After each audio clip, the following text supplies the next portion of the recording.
Hello, everyone, and a happy Monday to everybody. This is the Rodeo Joe Show. We just finished week 2 of the NFL, all of Sunday's games. We still have the Monday night game with the Browns and Jets tonight, which Browns fans, I got you covered. I will cover that game tomorrow. I don't know if that'll be something that I'll stick to for the remainder of the season, but just given the fact that it's Cleveland and they're in the AFC North, I will like to post a little short video for you guys tomorrow and kind of review how the game goes. We've got a lot to talk about today. A lot of things happened yesterday. It was a very, very eventful Sunday for sure. A lot of fans are kind of pulling their hair out of their head and upset. A lot more bad news than good, unfortunately. And there's a lot of fantasy people that are dropping a lot of people, and Mason Rudolph might be the number one claimed person off of waivers today. It's just been it's been crazy, but I'm going to start by getting into a few topics, cover a few things, and then I will go into reviewing all the games that were played Sunday. If you didn't catch my earlier episode that I posted on Friday, I did cover the Thursday night game between Tampa Bay and Carolina. So if you didn't check that out, feel free to check that out. And but we'll just start things out with given this is an AFC North heavy channel, that I believe it's only fitting that we discuss what happened in Pittsburgh yesterday. Unfortunate news. It was reported today with Ben Roethlisberger that he's getting surgery on his elbow and he will be out for the entire season. It's really unfortunate for them. You really kind of wanted to see what they could do, and in this division and this season in general. And it looked like it might have been kind of one of those lingering injuries that he never really got taken care of, and then it just kind of reached a breaking point. He's 37 years old. This is going to be a big blow to Pittsburgh, and I believe it it hit Caesar's Palace. They were 40-1 odds to win the Super Bowl, and it just dropped them to 100-1 odds to win the Super Bowl.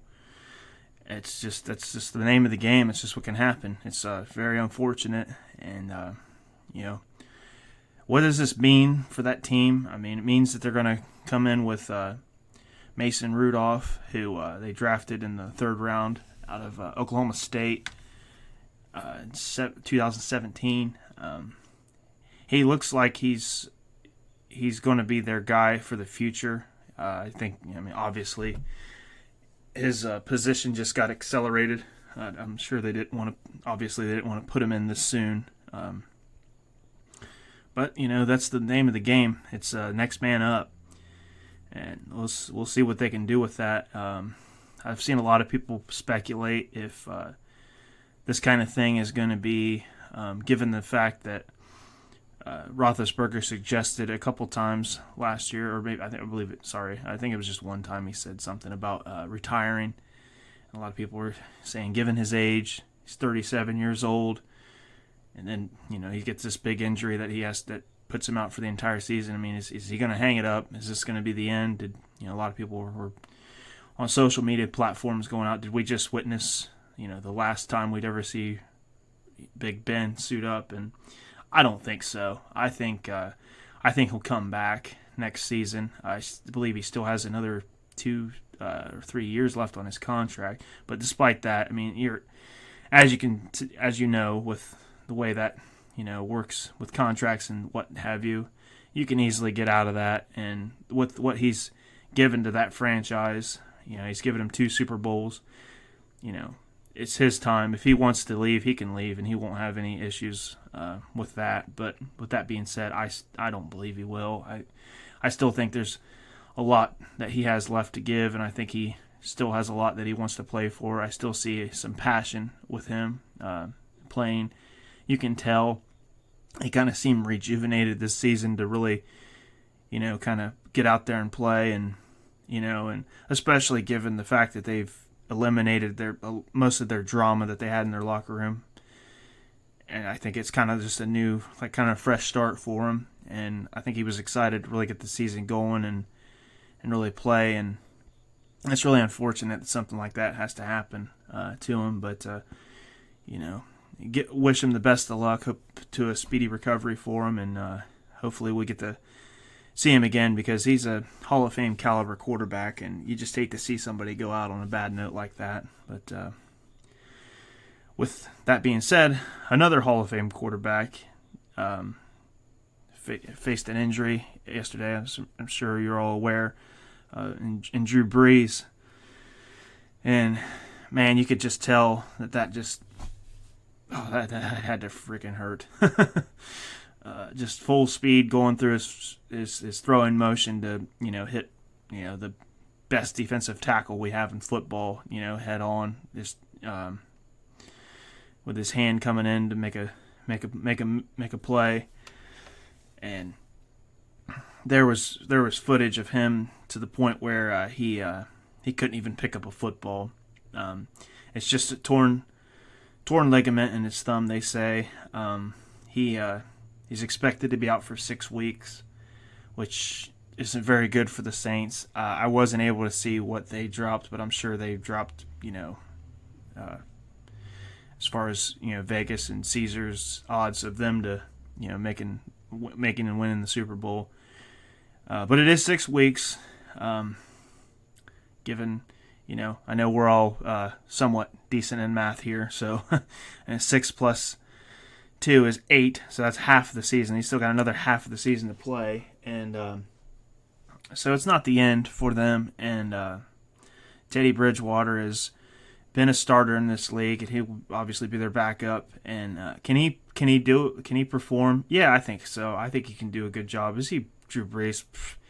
That's crazy to even think that. No, by no means is he a Drew Brees. You can't replace a Drew Brees. He's incredible. Actually seen him play live last year, and he's every bit as good as he is advertised. He's incredible.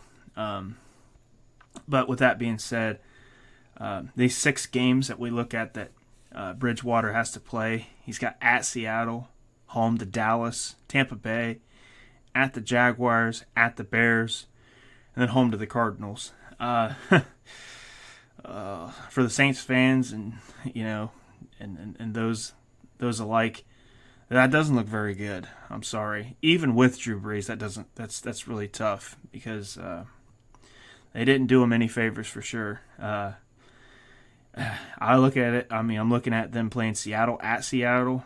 That's a tough place to win, regardless. I don't see him doing it. I don't see him beating Seattle. Home to Dallas. Dallas is one of the best teams in the league. And if I'm not mistaken, I do believe Dallas beat them last year in New Orleans. Or they could. I do know that they beat them, but I'm drawing a blank as to where or not that was. But that being said, that was with Drew Brees. That defense is just incredible, and then Dak is playing a lot better now. I think last year he kind of was leaning on the defense a lot, and because he didn't have the weapons that he has now. And now that he still has that same defense, plus a revamped and explosive offense. I mean, I don't see him winning that game. Tampa Bay is another team, kind of with what I saw. It's really early in the season to just make bold predictions and stuff, and I kind of put them down quite a bit.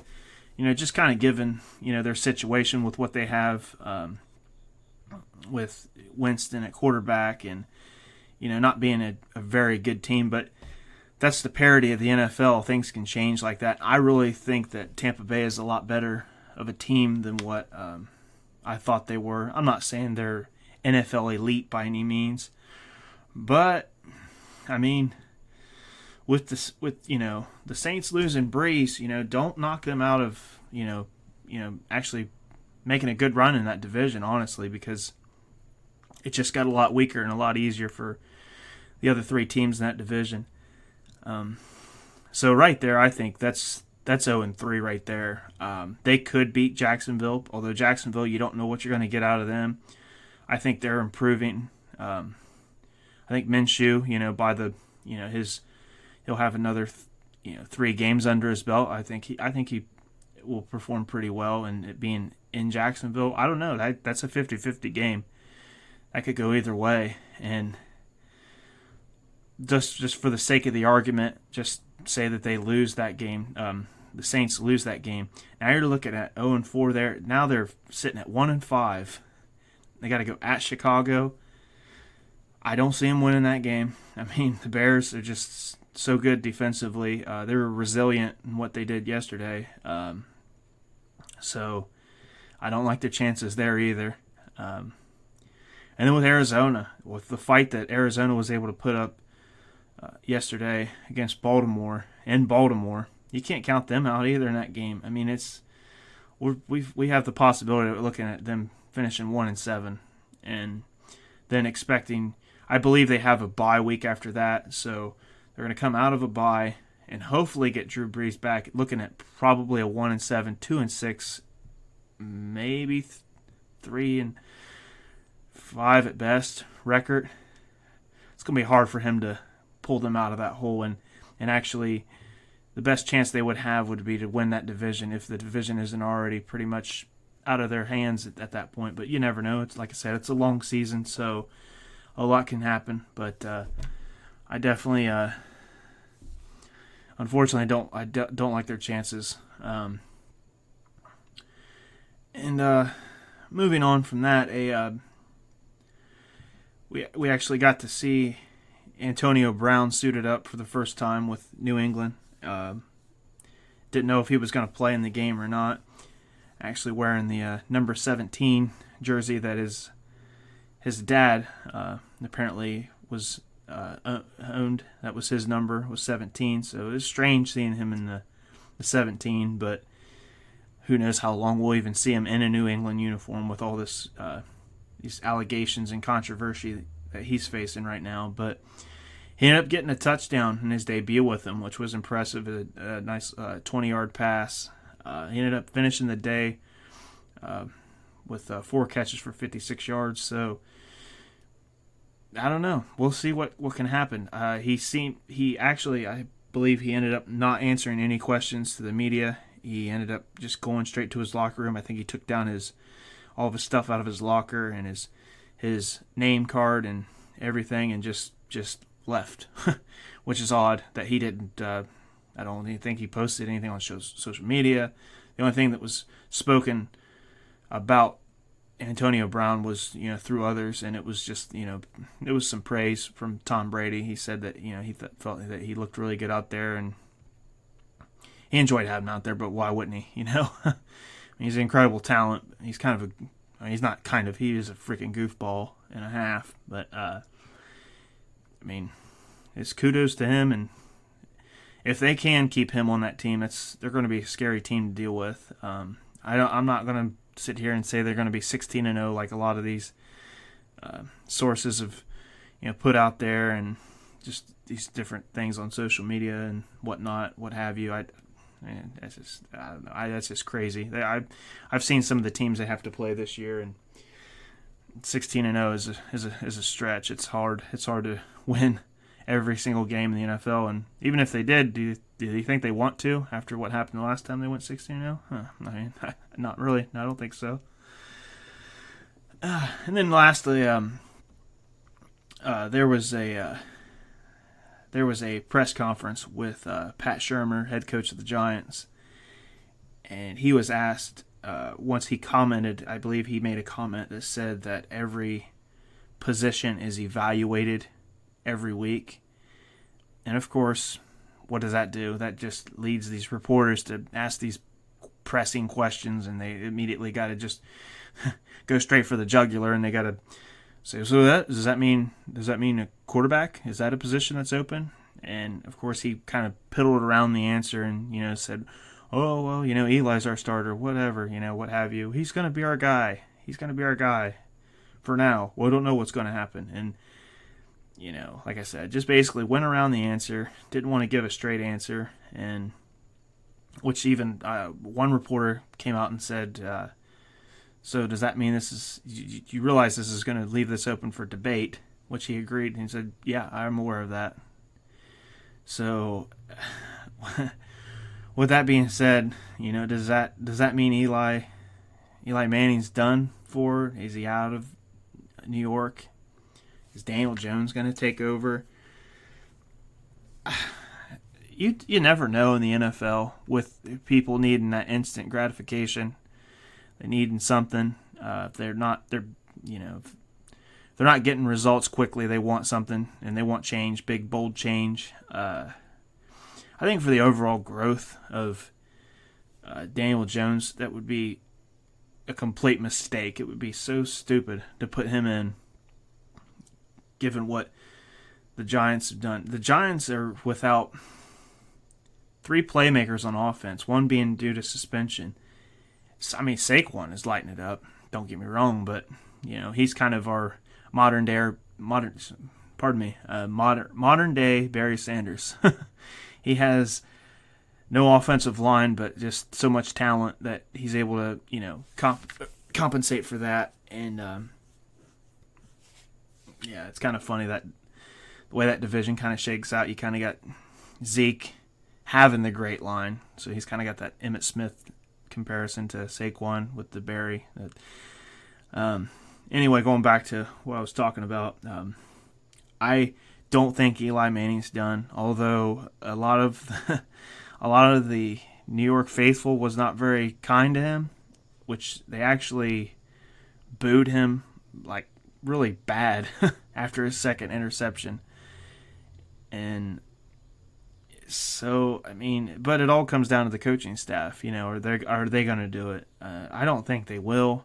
I think it's going to take a couple of games because, like I said, they've had between injuries and suspensions, they haven't had all of their weapons out there, and that's not even their problem. Their problem is their defense just allows people to just march up and down the field, and Daniel Jones can't play defense too. I don't recall him being an Iron Man player, so there's really nothing he can do with that. So I just say, given the fact that this team isn't very good, it'd just be a mistake to put a young quarterback in that situation, and you can completely derail his confidence just by doing something like that.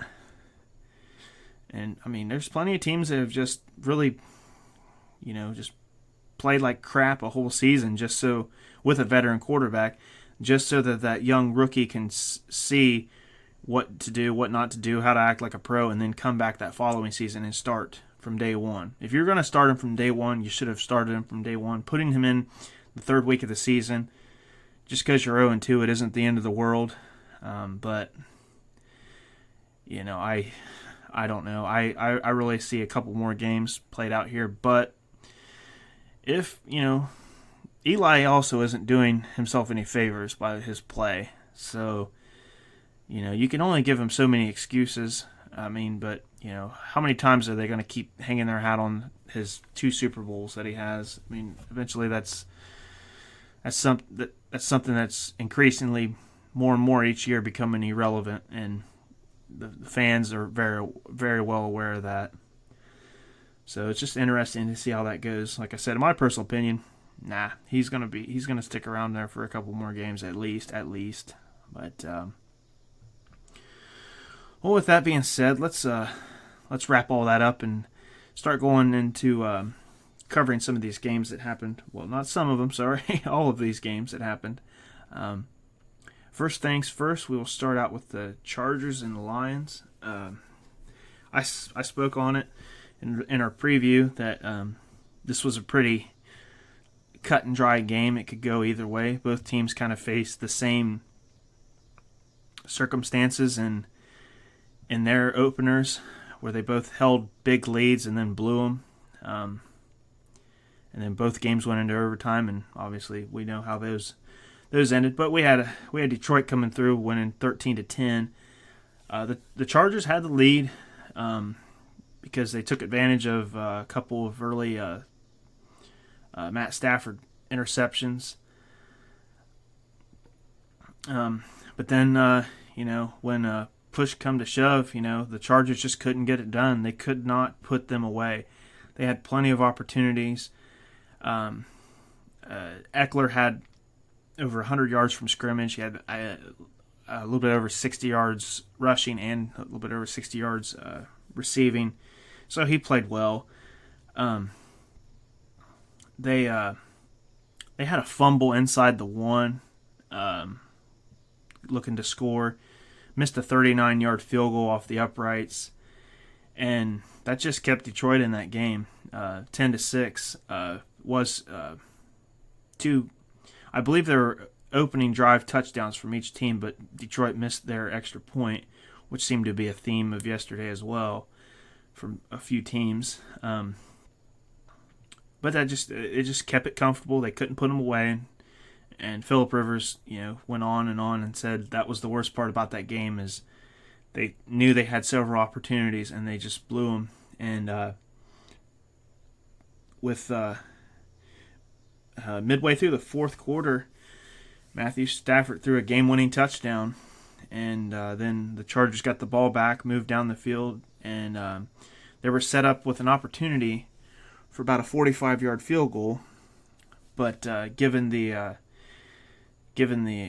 lost faith that they had in their kicker, they elected to throw it into the end zone, and it got intercepted in the end zone with about a little bit over a minute left, and that was how that game ended, 13-10. Good victory for the Lions in that one. And then we're going to move on to the Vikings and Packers. I mean, it just spoke to the dominance that Aaron Rodgers seems to have historically against Minnesota. Came out early, had a 21-0 lead early in the game, and they just held on to it and just sat on that lead for the good portion of the game. Had a good balance attack. Rodgers had 2 touchdowns. Aaron Jones, the running back, had 116 yards and a touchdown. Dalvin Cook, though, I mean, he had another 100-yard game. He ended up running for 154 yards and a touchdown. And what was the thing that I mentioned that would be something that if Minnesota wants to succeed and do well, what do they need? Consistent game-managing play from Kirk Cousins. And he had 2 picks in that game. Not going to get the job done. Not going to get the job done at all. And Green Bay showed that they, with the exception of what Dalvin Cook was able to do to them, they still had another stout defensive game, and they ended up pulling that one off 21-16. So a good win at home for Green Bay. And so woes continue for Minnesota in that matchup. But then that brings another kind of woeful matchup here, and something that I didn't see coming at all, really, to be honest, with the way they performed in Week 1. But the Colts and Titans, the Titans being at home, they played on the road, beat a really good Cleveland team. Cleveland just beat the crap out of themselves, and that's kind of what made that game so lopsided for the most part. But I've went over that. Brissett didn't really light it up too much as far as yardage goes, but he did what mattered. He got the ball in the end zone. He threw 3 touchdowns. He actually threw the game-winning touchdown to T.Y. Hilton with about 4:38 left. And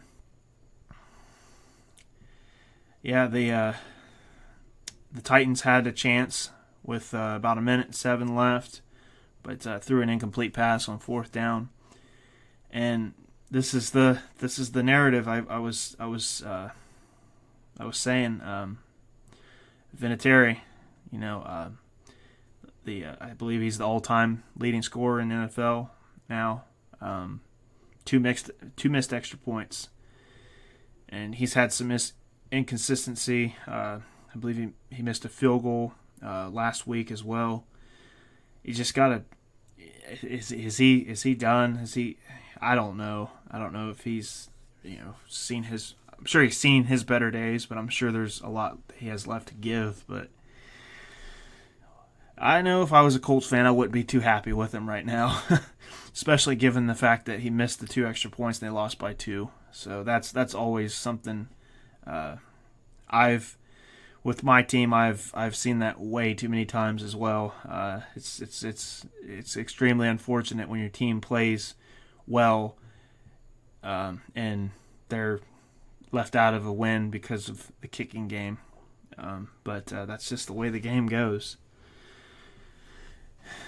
And in the snooze fest of the day, it was the Patriots and Dolphins. Oh my gosh. If you could have scripted a more ugly way to play for Miami's sake, I don't know if you could or not. I mean, it was just you just didn't have a very good feeling for them going early on into the game. That I mean, New England just completely dominated them, and I think the thing that really makes this game interesting is the fact that they won very, very convincingly. They won 43-0. It was the most lopsided victory in the history of the series between those two.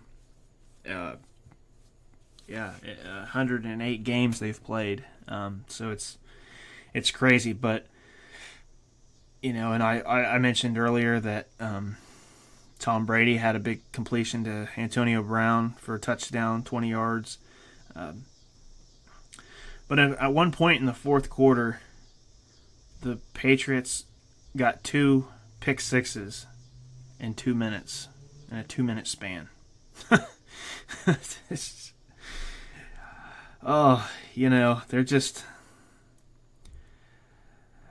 just that slow fastball moving across the plate in the home run derby or batting practice. That'd be the Dolphins. They're just looking to just get whacked all freaking season, it seems. They just don't have a lot of good going for them right now. Fitzpatrick, I mentioned this before. He filled a good backup role last season for the 4 games and change that he played, but he's a turnover machine. He's a gunslinger. And that's exactly what he did yesterday. Threw 3 picks, ended up bringing in Josh Rosen, and he had a pick. I believe neither quarterback threw for 100 yards, and I ended up. This is a fun stat. If you added up both of their QBRs, it doesn't even equal 8. They had a 7.9 combined QBR, which that is just you can't help but laugh at that. I'm sorry, Dolphins fans, but you guys are the team right now. And then the Patriots, on top of their turnovers, they were able to get 7 sacks as well in the game. So I mean, as much as expected, it was still an impressive performance on their behalf.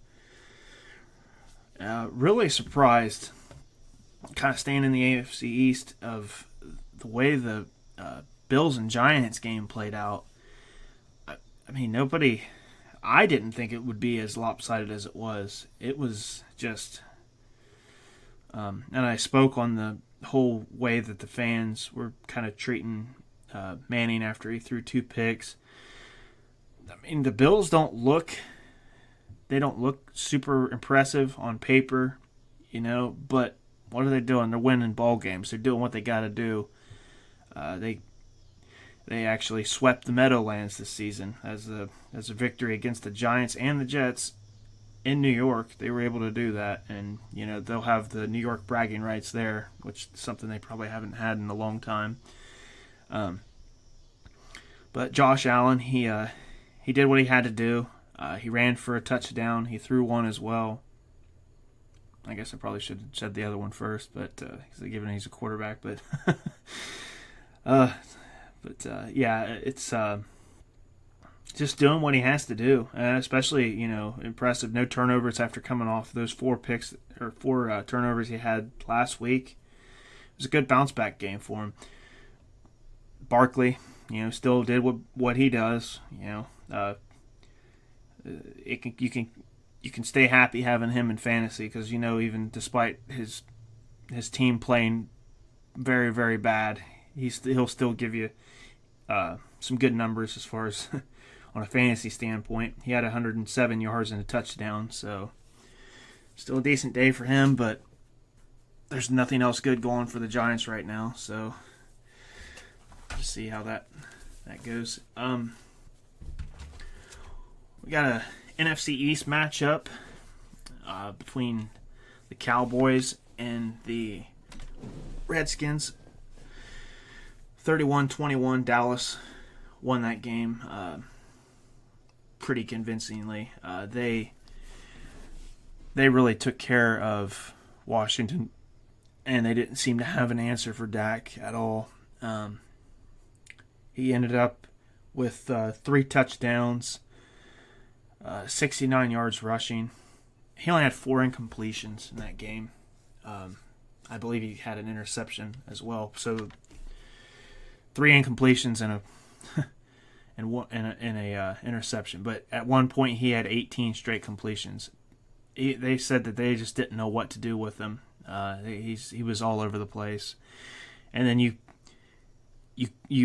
have that, and you add to that with Zeke, running all over the place too. He had 111 yards and a touchdown. Jason Witten actually had another receiving touchdown. So for all those people that thought that was a mistake for him to get out of the booth and come back and play, he's really proven them wrong, because he's he's still catching touchdowns out there. He's still being a reliable target out there. But yeah, a really big win for Dallas. I'm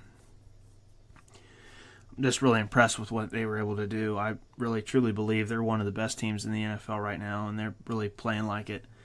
One high note for Washington is Adrian Peterson. Despite, I think he had like 25 yards rushing, he did have a touchdown, which was his 107th, and he ended up passing Jim Brown for 5th on the all-time list. So there you go, Washington. You did have something good happen yesterday.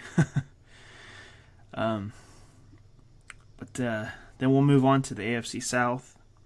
Got the Jaguars and Texans. Oh, yeah, this was something. This was a pretty crazy game. It was a good defensive game. Both teams really came to play. There was a little slight outburst by Jalen Ramsey, which was odd because he just kind of started barking at his coach and sat on the end of the bench, and then his Marone came up to him and tried to talk to him some more, and then he just started barking back, and it was like nobody was like holding the coach back, but they wanted to hold Ramsey back. It just kind of showed, I don't know, it definitely showed some dysfunction, don't get me wrong, but it also showed some some one-sided bias towards the players. You'd think that maybe some of the players would have kind of went to bat for the coach a little bit, but who knows what's going on in Jacksonville. But the Texans ended up squeaking out the win, 13-12. Not a crazy great performance by either teams. Sean Watson had 159 yards. He ran a touchdown in. Carlos Hyde had 90 yards for him. But I go back to I mentioned it early on when I was talking about the Saints and what they've got ahead of them, and this Gardner Minshew kid, he seems pretty unrattled. He seems he played pretty well. He went 23 for 33, 213 yards. I was really impressed with him when he came in last week on how accurate he was, and 10 incompletions this game really, that might be his thing. He might be one of those kind of guys. I'm not gonna crown him and say he's elite or he's going to be the next best thing by any means, but 213 yards, a touchdown, and no interceptions. I mean, no turnovers. That's a good start. What had happened in this game, for those of you that didn't see it, the Jaguars came in. They were down. They were down 13. What was it? 13-6, and they got the touchdown late in the game, and which made it obviously 12-13. And they elected to go for two. They wanted to go for the win, and they were stopped at the goal line. And it was kind of. I seen the play.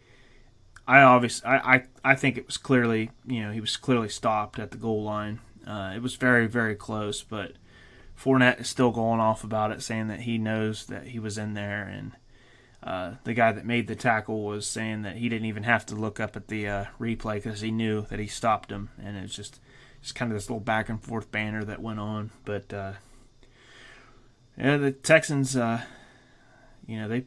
did what they had to do to win the game, but I definitely think it was a lot better showing from Jacksonville from what they, from the prior week when they got absolutely carved alive by Kansas City.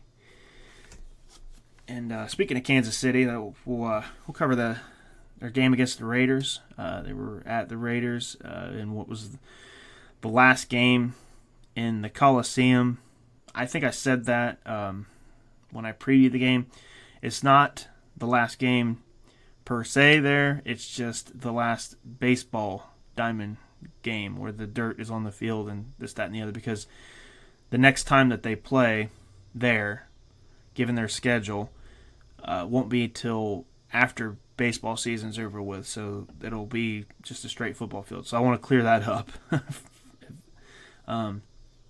But hats off to what the Raiders were able to do early on in the game. They actually held a 10-0 lead into this game. Held Mahomes to 0 points in the first quarter for the first time in his career. Now, granted, his career is very short, but given what he's done in the league with his MVP year, and then obviously he looked like he didn't miss a beat last week, it's pretty impressive to hold him to that. Well, that was just the first quarter. He came to play for the next three. He lit it up. He went 30 for 44 with 443 yards, 4 touchdowns. I mean, he was just all over. And he had, I believe, one drive. I think the Raiders had them backed up to maybe it was the 3-yard line. That stop him. 97-yard drive. Just big plays, big passes. I think they said something like he had like 5 consecutive passes that were over 20 yards. I mean, it's just incredible, in a row to have 5. That's 100 yards right there, just in 5 passes. And I mean, he's just incredible, and you want to make for a great game this upcoming week. For those that are unaware of it, they play the Ravens next, so that'll be a great game. Carr didn't play particularly well either. He went 23 for 38, had 198 yards passing, a touchdown, 2 picks. He did, however, become the all-time passing leader in the Raiders franchise history. So, kudos to him for that. But ultimately, you got to play 4 quarters against these Chiefs, and with that speed and that talent that team has, that's really, really hard to do. And they're able to. What they're able to do is, I haven't gotten the chance to see a lot of Kansas City play this season, so I don't know if any Chiefs fans can vouch for me on this one, but I don't know how good they've gotten defensively. I mean, that's incredible to hold a team to. I don't know if it was. I believe it was that first quarter where the Raiders scored, and got up 10-0, because it was pretty much instantly into the second quarter when Mahomes started rolling. But what I was getting to was that I don't know how strong of a defensive team this team is, but a good offense can make up for a bad defense, because when you can come in there and you can move the ball as efficiently and as effectively and as quickly as they can, you put the other team in a situation where they got to match you. They got to compete with you in the shootout, and you find yourself down by 2 or 3 scores early in the game. It just takes the air out of you, out of your sails, and then 2, it makes you very one-dimensional. And when you're one-dimensional, I don't care, how good you might be. It's really easy. It's a lot easier to defend. So, with that being said, another impressive victory by Kansas City. We'll be excited to see that upcoming game with them in Baltimore. Staying in the West, we have a very, very interesting game, the way it shook up between the Bears and the Broncos. Bears were able to squeak this one out 16-14. And I don't know if Eddie Pinheiro jerseys really were a hot seller in Chicago, but they might be now, because he kicked a game-winning 53-yard field goal to win the game for him, and that's just incredible with all the issues that they've faced in their kicking game, because that was, in my opinion, the only thing that held them up last season from being. I thought they could have easily been in at least the NFC Championship game if it wasn't for the miscues that they had with their kicking game.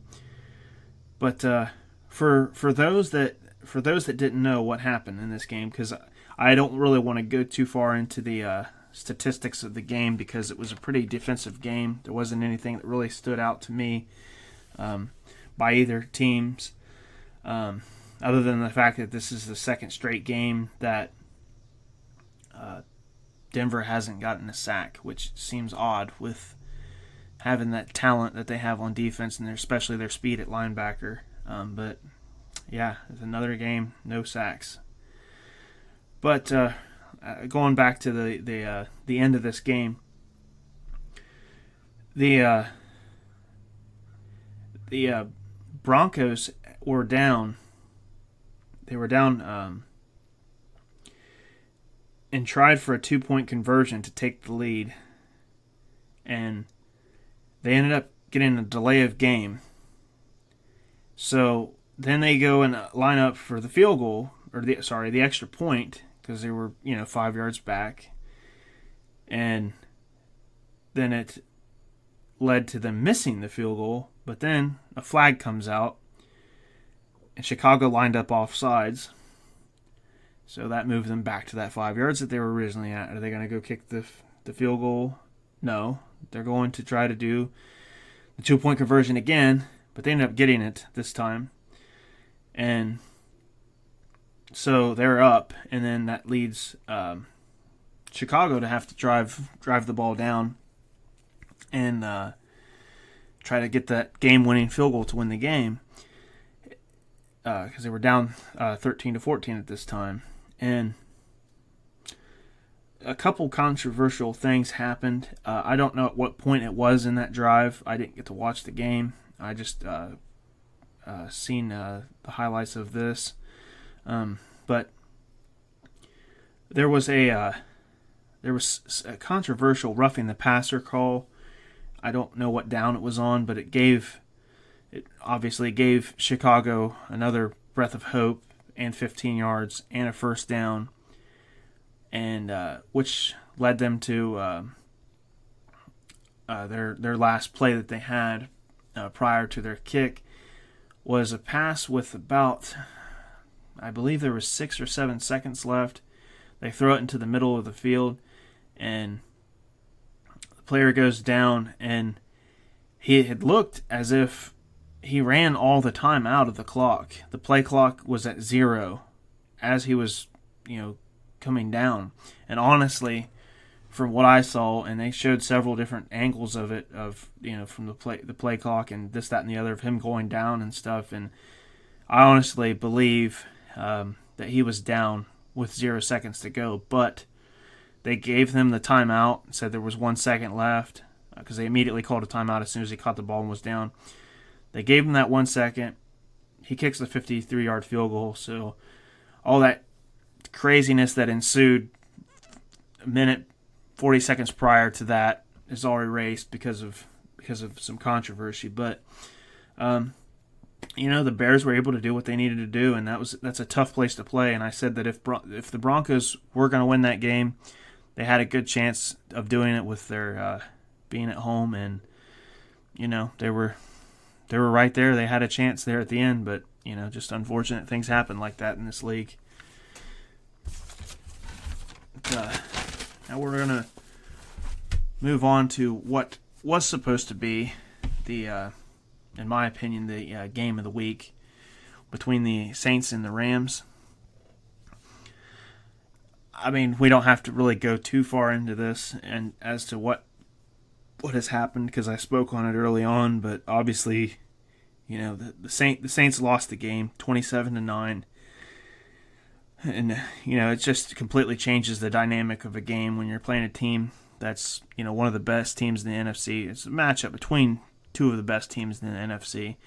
And when you're going up against that and you have to play the remaining part of the game with Teddy Bridgewater as your quarterback, it really hurts you. And it's unfortunate. But, the Rams aren't going to feel sorry for them. They need the win. That's the way the game works. One thing, these are probably going to be the most upset fans of all in the NFL, because not only did they lose their starting quarterback for pretty much half the season, but there was another no call in this game, and of course that's going to stir controversy because there was one last week. And obviously we know what happened to him last year in the championship game. But for those of you that didn't see it, Cameron Jordan got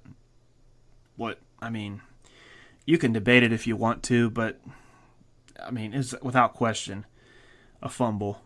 And he returned it all the way for a touchdown. It was in the second quarter of the game. At this point, it was a 3-3 tie.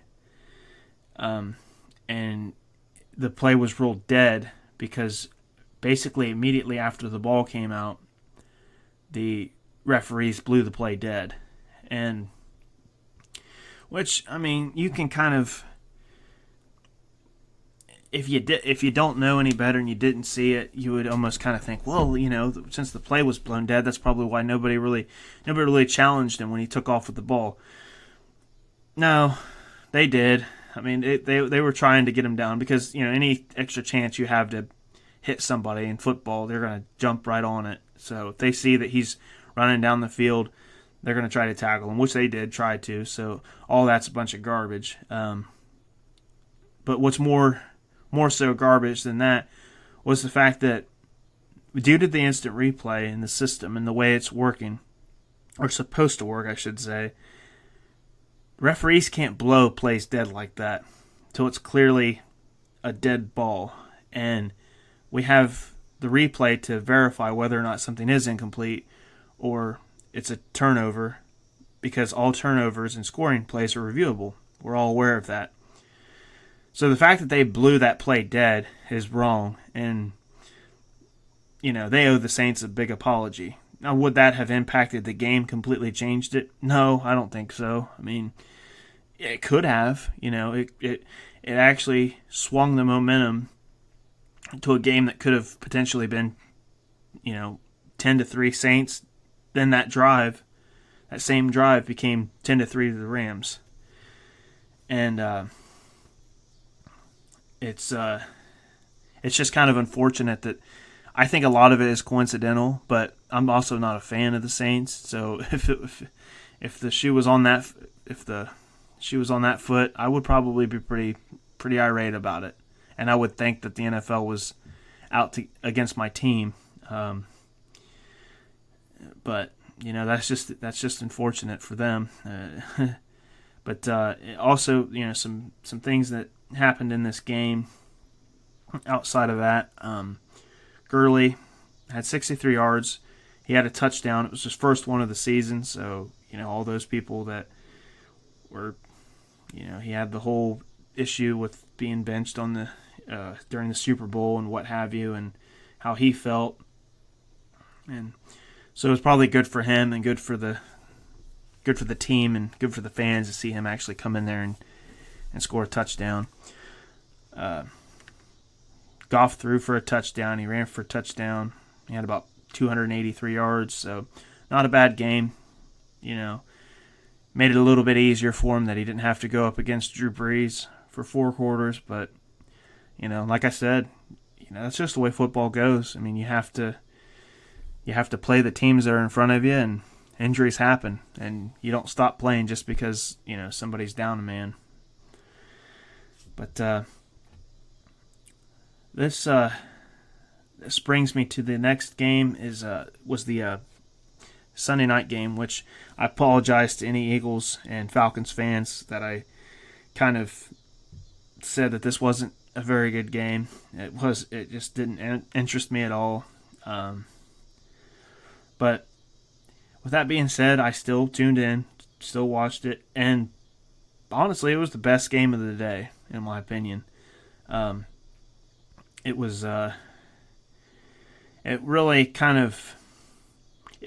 dry there for a good part, with Atlanta taking an early lead. And hey, guess what? I bet you would never imagine what Atlanta did in this game. They blew another big lead. And that's when it really got exciting. The Eagles actually rallied back, and with about 3:13 left in the game, took a 20-17 lead in the game, and got a 2-point conversion that was good, and got up on them. And then like a lot of these games that we've seen this season, they had a lot of time left, and Matt Ryan didn't play particularly well that game. He on a 4th down threw a screen pass to Julio Jones, who took it 54 yards for a touchdown, and he was clocked in it. They said somewhere around 20 miles an hour, the speed that he ran. So it was a big foot race. He just he got behind his blockers and then just took off, and he said it was a foot race at that point, and he felt very confident he could win. But yeah, very great game. The end especially, just to see Philly rally the way they did. Unfortunately, they lost the game. They had a chance there at the end, and they couldn't do it. Wentz went 230 yards with a touchdown, 2 picks. He also ran that touchdown in. And Matt Ryan was 320, 3 TDs, 3 picks. So not particularly great performances by both quarterbacks, but still made for a very, very interesting game. And now, to wrap up, we will cover the AFC North. And oh boy, what better game to start than the 41-17 shellacking that the 49ers put up on the Bengals. This was by far the biggest flop game that I can ever recall seeing. I cannot get over how much of a Jekyll and Hyde team that was. The team that I saw the week before that just outperformed everybody's expectations. And this team just came out with a poor execution. They had no fight. They looked exactly like the team that we thought they would be and the team that they were last year, especially defensively. I was not impressed. I was severely disappointed with what they did. But on the same hand, I cannot give enough credit to San Francisco for what they were able to do. They played an absolutely complete game, and I'm not going to throw all of it on what Cincinnati wasn't able to do. You got to give the 49ers a lot of credit with what they did. I just cannot get over how frustrating that was to watch that. And you really just don't sleep on San Francisco. I said last week that I feel like the 49ers might be in an unfortunate situation with being a very talented team, but being in a very tough division. And it's going to be tough for them to be able to pull away. With what I saw, they could be the best team in that division. And that's not just looking through the game with orange and black glasses either. That's, if you look at what they were able to do to Tampa Bay, and you think, it's just Tampa Bay. The way they played a sound defensive game. Then what did Tampa Bay do the following week to Carolina?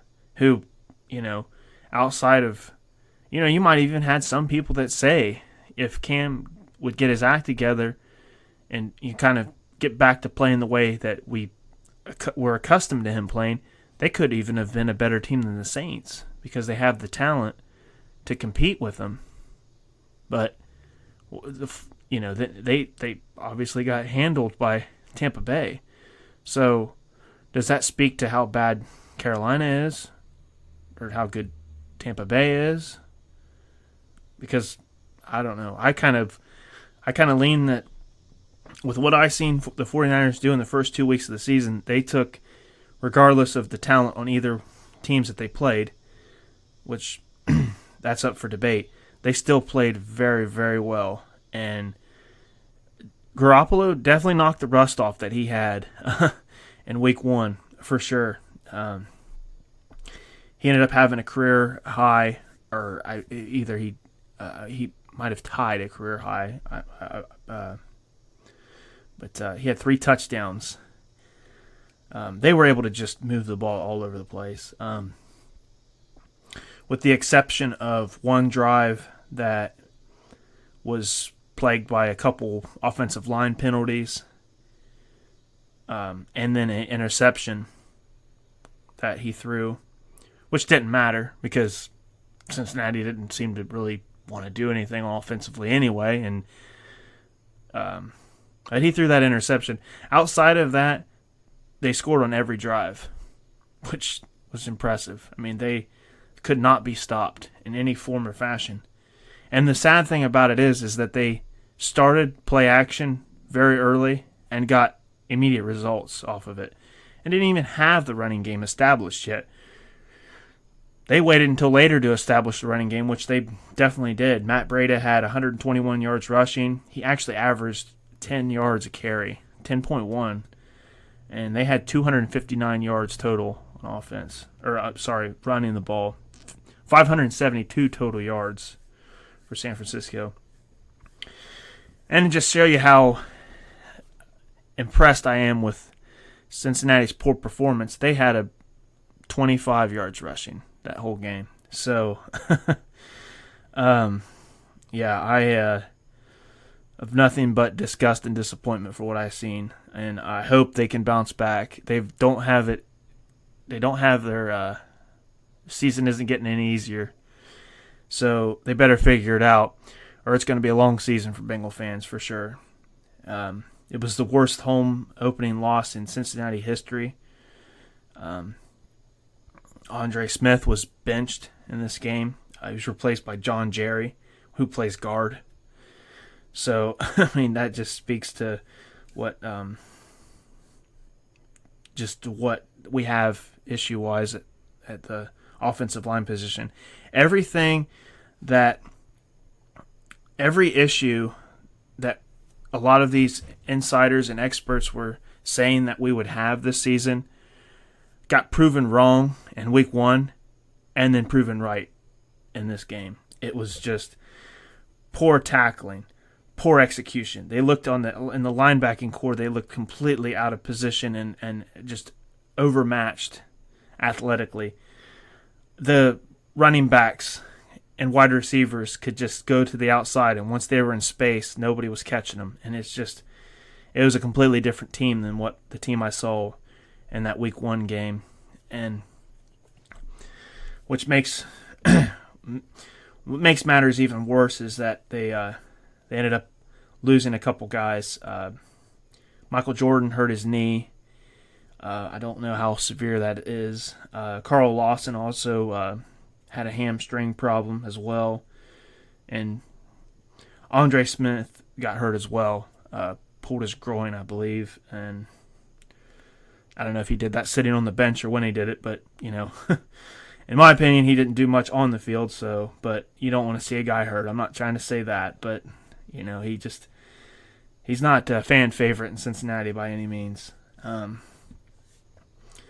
There wasn't very many high points that you could take from that game, really, unless you're a 49ers fan. Because if you are, you should feel really good about your team because they played a great, great game, and you guys have a lot to be excited about. But now, as far as Bengal fans go, we got a lot of work to do, and there's a lot that we can improve on, and we definitely moved backwards. I can't stress it enough. But the couple high points that we did have, John Ross, although it was in garbage time, didn't really matter for the majority of the game, or the better part of the second half, which is when we saw zero effort on both sides of the ball, was that second half. It was a Marvin Lewis-esque second half adjustment. It was just terrible. And but anyway, going into junk time, John Ross caught a 66-yard touchdown pass, so it kind of inflated Dalton's numbers a little bit because Dalton isn't off the hook either with what he was doing. There's no excuse for throwing on a third down to throw an illegal forward pass. Not only is it an illegal forward pass, but you didn't even complete the pass. You threw the pass 5 yards away from the freaking receiver. You had no chance to catch the ball. If you're going to throw something that arid and bad, throw it away. Or at least tuck the ball down and run. We didn't have anything going for us anyway. What would have mattered at that point? Instead, you try to be a hero, but you look like an idiot when you make a play like that. But there was that, which moved us back. We lost 5 yards, and we lost the downs. This also happening off of a William Jackson III interception, which he was able to return back to San Francisco's 30-yard line. So we're already in field goal range. We're 10 yards outside of the red zone. What did the offense manage to do that drive? 0 yards. They net 0 yards that drive. So, yeah. And then, to make matters even worse, Randy Bullock missed another long field goal. So, I was really kind of high on him when he came in and made a couple clutch kicks. Obviously, after the issues that we had with Mike Nugent, who, longtime Buckeye, gotta love him for that. But and he had some years with us where he was really, really great and really reliable. But then any Bengal fan knows how that ended for him, and wasn't good. And we pick up Randy Bullock, and as long as he makes something, he's going to be a winner in our books. But now he's starting to kind of upset the fan base. I think I speak for the fan base when I say that.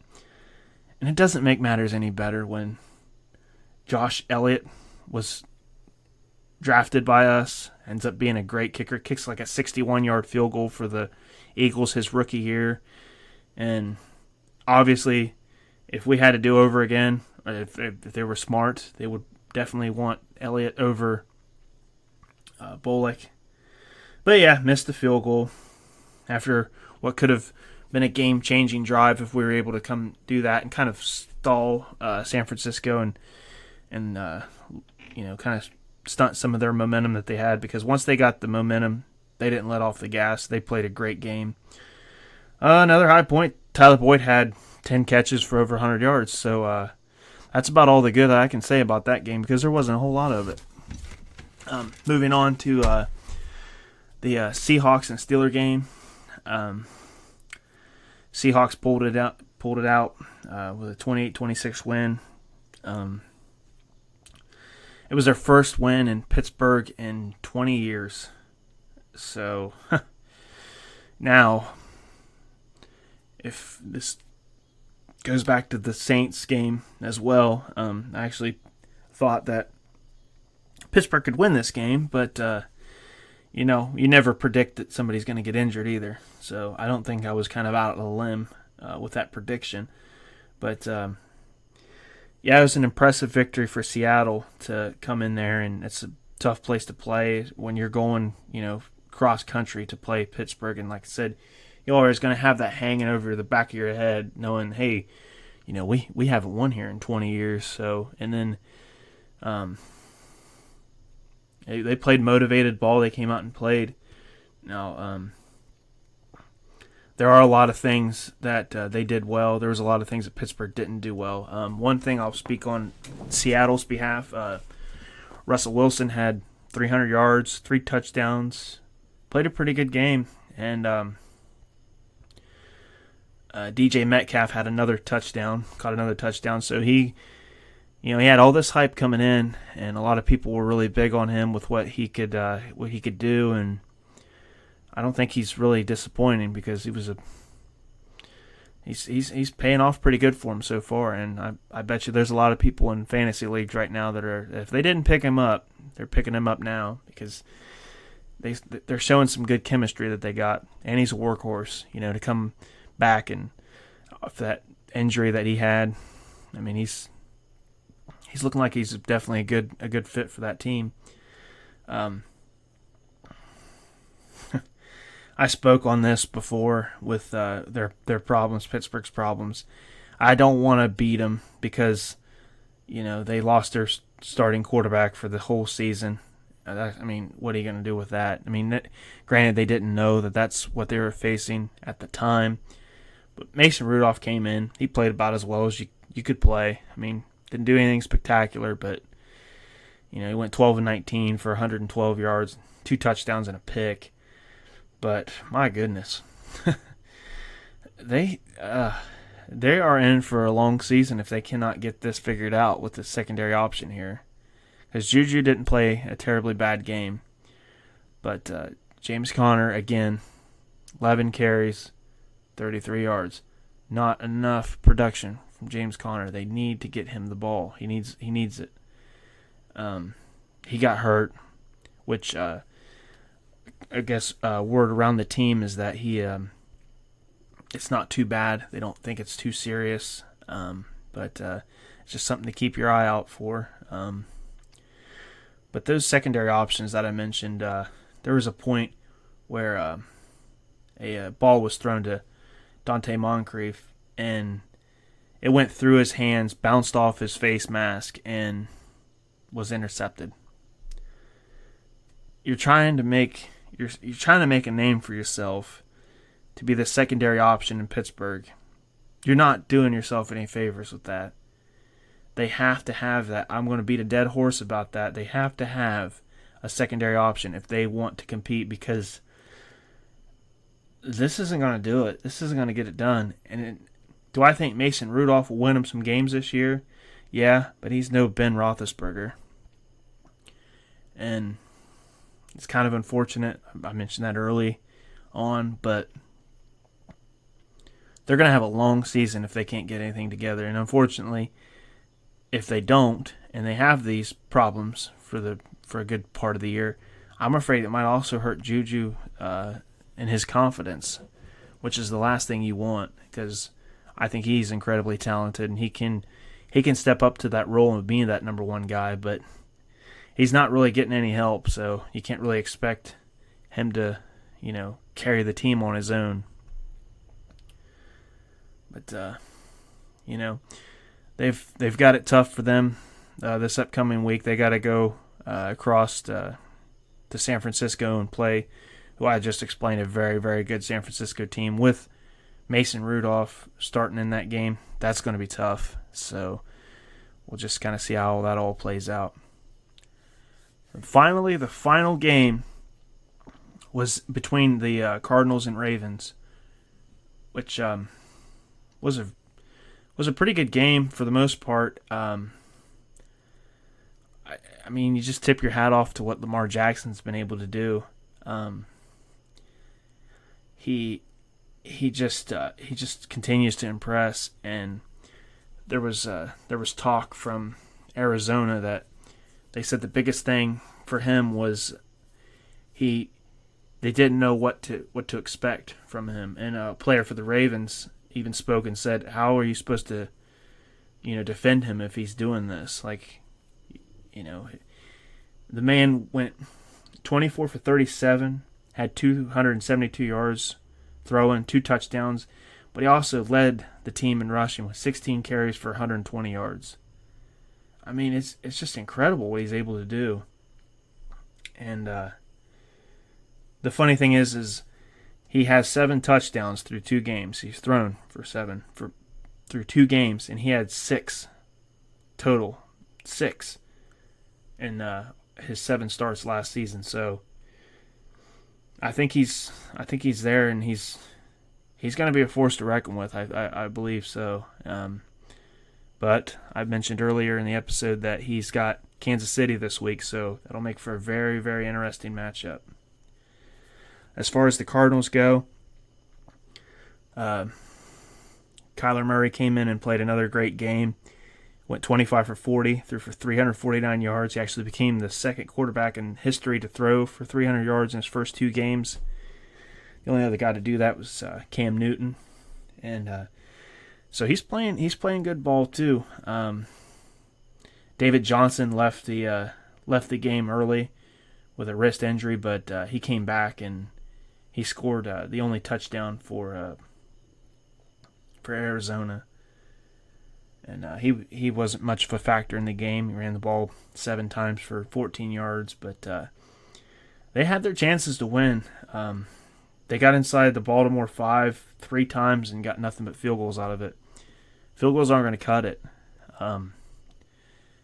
I think it kind of brought Baltimore down to reality a little bit and showed that they are a beatable team. But, I mean, you got to tip your hat off to what they were able to do. I mean, it was... We had a feeling that last week we didn't see the best that Pittsburgh had and that they were going to have a bounce-back game. But then, obviously, the injury to Roethlisberger, really shakes things up and stuff.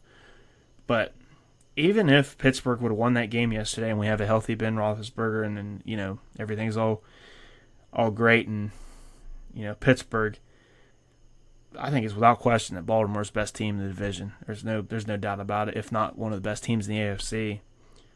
Because they, as I've spoke before about New England and Brady having an upper hand on Pittsburgh, Baltimore, for the most part, has a pretty good history against New England. So if it comes down to it, and it comes down to those 2 teams, which they do play this year, we'll have to see how that shakes up. And it can make for a really interesting matchup later on in the year. So,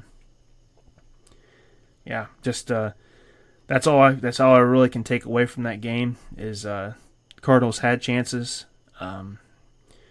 Baltimore kind of played a bend but don't break defense, and they showed that they're going to be a force to reckon with, and I can't wait to see the game this Sunday between them and Kansas City. But with that being said, that wraps up this episode. Like I said before, and I'll say it again, I'm just so happy and so blessed with all the support that I've received since starting this channel. And I have a great support group, and I'm very thankful for them and everybody, and more people that will continue to come on here and subscribe and like the channel and like what I'm saying. I'm open to any feedback. So whatever anybody has, please comment, like, subscribe.